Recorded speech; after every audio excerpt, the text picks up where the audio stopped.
Capítulo 9. Como usar a força de vontade. Para começar a ficar rico de uma maneira científica, você não precisa aplicar sua força de vontade em nada que esteja fora de você mesmo. Você não tem direito de fazer isso de maneira nenhuma. É errado tentar influenciar outros homens e mulheres a fim de induzi-los a fazer o que você deseja. É totalmente errado coagir pessoas pelo poder mental, assim como é coagi-las pelo poder físico também. Pessoas compelidas pela força física a fazer coisas para você serão reduzidas e escravas. E induzi-las por meios mentais é exatamente a mesma coisa. A única diferença está nos métodos. Tomar as coisas das pessoas pela força física é roubo. Tomá-las pela força mental é roubo também. Não há nenhuma diferença de princípios. Você não tem nenhum direito de usar sua força de vontade em uma outra pessoa, mesmo que seja para o próprio bem dela. Você não sabe o que é bom para ela. A ciência para ficar rico não requer aplicação de poder ou força a nenhuma outra pessoa de forma alguma. Não há a mínima necessidade de fazer isso. Com certeza, toda tentativa de usar sua força de vontade nos outros tenderá somente a malograr seus propósitos. Você não precisa aplicar sua força de vontade às coisas, a fim de compeli-las a vir até você. Isso simplesmente seria tentar coagir Deus e seria bobo e inútil. Você não tem que tentar compelir Deus a dar-lhe coisas boas, assim como não tem de usar sua força de vontade para fazer o sol nascer. Você não tem que usar sua força de vontade para conquistar uma divindade hostil, ou para comandar forças rebeldes e inflexíveis. A substância é amigável a você e está mais ansiosa para dar mais a você do que você está para receber. Para enriquecer, você precisa usar sua força de vontade somente em você mesmo.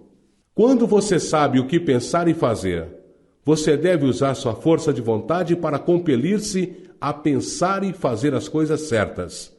Este é o uso legítimo da força de vontade para ter o que você quer. Usá-la para manter-se no curso certo.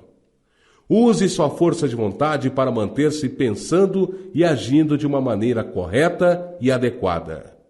Não tente projetar sua força de vontade, seus pensamentos ou sua mente para o espaço exterior para agir sobre coisas ou sobre pessoas. Mantenha sua mente em casa. Ela pode realizar mais lá do que em qualquer outra parte. Use sua mente para formar uma imagem mental do que você deseja e para manter essa imagem com fé e propósito. E use sua força de vontade para manter sua mente trabalhando de maneira correta e adequada. Quanto mais constantes e contínuos forem seu propósito e fé, mais rapidamente você ficará rico, porque fará somente impressões positivas na substância e não as neutralizará nem as deslocará com impressões negativas. A imagem de seus desejos, presa à fé e ao propósito, é captada pela substância sem forma e a preenche por grandes distâncias por todo o universo. Quando esta impressão é espalhada, todas as coisas movem-se para sua realização. Cada coisa viva, cada coisa inanimada e as coisas ainda não criadas são movidas para fazer o que você deseja. Toda a força começa a ser exercida nesse sentido. Todas as coisas começam a se mover para você.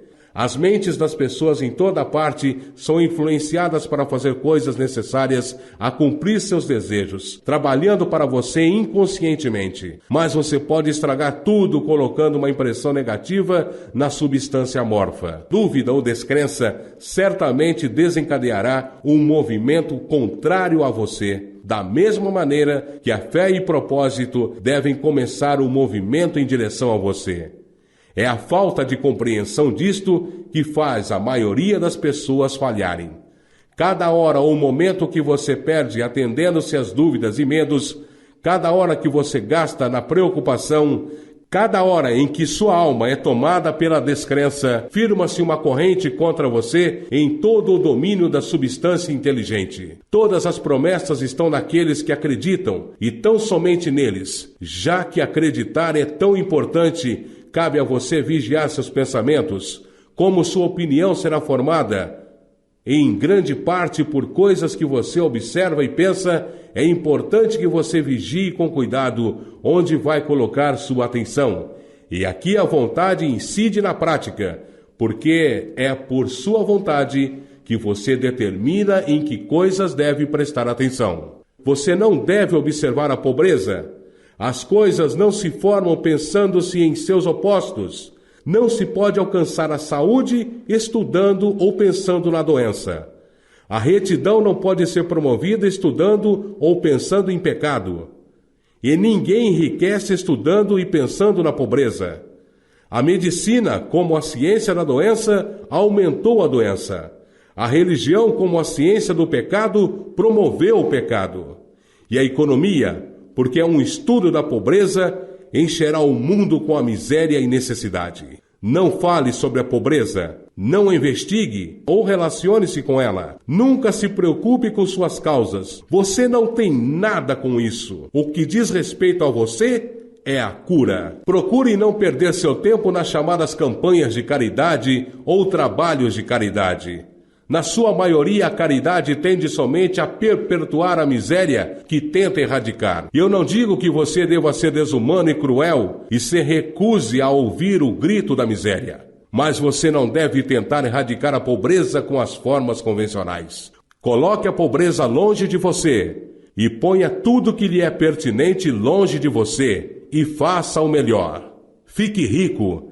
Esta é a maneira de você poder ajudar os pobres. E você não pode ater-se à imagem mental que o tornará rico se você enche sua mente com os retratos da pobreza e de todos os seus problemas. Não leia livros ou revistas que dão especial atenção à miséria, aos moradores de asilos, aos horrores do trabalho infantil e assim por diante. Não leia qualquer coisa que encha sua mente com as imagens sombrias do sofrimento e da necessidade. Você não pode ajudar os pobres sabendo essas coisas, e o conhecimento difundido delas não acaba com a pobreza. O que acaba com a pobreza não é guardar os retratos da pobreza em sua mente, mas sim ter os retratos da riqueza, abundância e possibilidade nas mentes dos pobres. Você não está abandonando os pobres em sua miséria quando você se recusa a permitir que entre em sua mente o retrato dessa miséria. A pobreza pode ser erradicada não aumentando o número de pessoas bem-intencionadas que pensam na pobreza,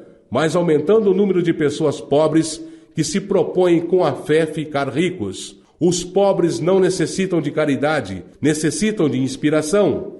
A caridade somente dá a eles o pão para mantê-los vivos em sua miséria, ou dá a eles o entretenimento para fazê-los esquecer disso por 1 ou 2 horas. Mas a inspiração pode fazer com que saiam de sua miséria. Se você quiser ajudar aos pobres, mostre-lhes como podem se tornar ricos. Prove ficando rico você mesmo. O único modo da pobreza ser banida para sempre do nosso planeta será tendo um grande e constante crescimento do número de pessoas praticando os ensinamentos desse livro. As pessoas devem ser ensinadas a tornarem-se ricas pela criação, não pela competição. Toda pessoa que enriquece pela competição derruba a escada pela qual subiu e derruba os outros, mas cada pessoa que fica rica pela criação abre caminho para que milhares a sigam e as inspira a fazer o mesmo. Você não está sendo duro de coração ou tendo má vontade quando você se recusa a ter piedade da pobreza. Ver a pobreza, ler sobre a pobreza, pensar e falar sobre ela ou escutar aqueles que falam sobre ela, use sua força de vontade para manter sua mente fora do assunto da pobreza e para mantê-la com fé e propósito da imagem do que você deseja e está criando.